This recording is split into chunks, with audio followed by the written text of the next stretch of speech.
Have you ever heard of a village where wealth was both a blessing and a curse? Today I bring you a forgotten African legend, the curse of the Golden Calabash, a story of greed, destiny, and the price of ignoring sacred warnings.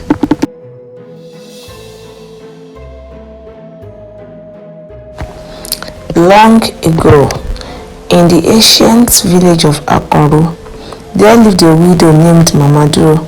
She was known for her kindness, though life had not been kind to her.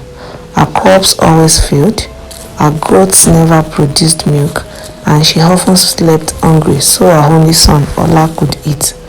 One morning, something strange happened.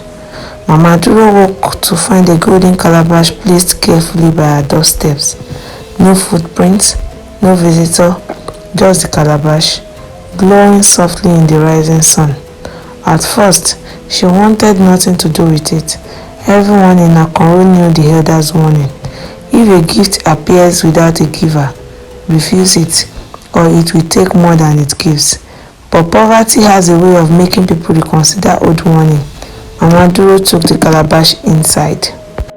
That evening, as she cleaned her small hut, she accidentally knocked the calabash over. To her shock, handful of cowries, ancient money, spilled out. She gasped. She shook it again. More cowries, more wealth, enough to feed her for months. She danced. She praised the gods, and for the first time in years, hope filled her eyes. The calabash was a miracle, or so she thought. Ola, her son, was a good boy, respectful, hopeful, quiet. But the moment he saw the calabash, something changed in him. His eyes lingered too long.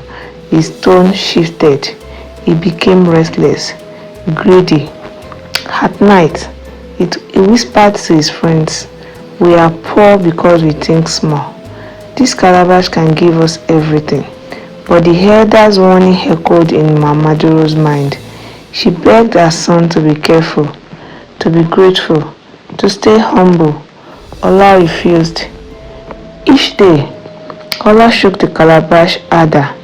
The more he looked, the louder his hunger grew. He stopped helping his mother, stopped going to the farm. He bragged around the village, flashing cowries, claiming the gods favored him.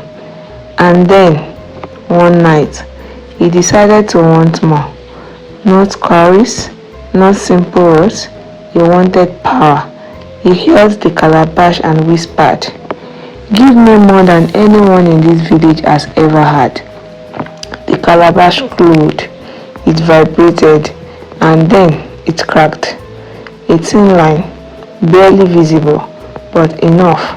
From the crack, a dark mist slipped out, something ancient, something hungry. The next morning, Ola didn't wake up. His body was fine.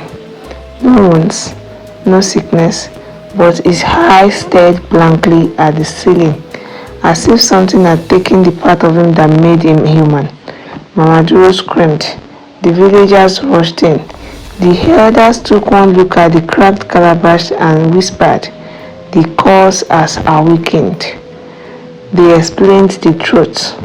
Long ago, the golden calabash was created to test the hearts of men. It gave freely, but the moment greed entered the heart of its owner, it took their soul as payment. Ola had failed the test. Crushed by grief, Mamaduro returned the calabash to the forest shrine, where it originated. She placed it gently before the ancient Iroko tree and whispered, "Let no other mother suffer my fate." Some say the calabash repaired itself. Some say it awaits again for another desperate soul. Some say it glows all night, calling. But all the villagers of Akanro remember the lesson. A blessing that appears too easily is often a curse in disguise. If you enjoyed this story, subscribe for more African tales, mystery, and powerful life lessons. Which story should I tell next? Let me know in the comments.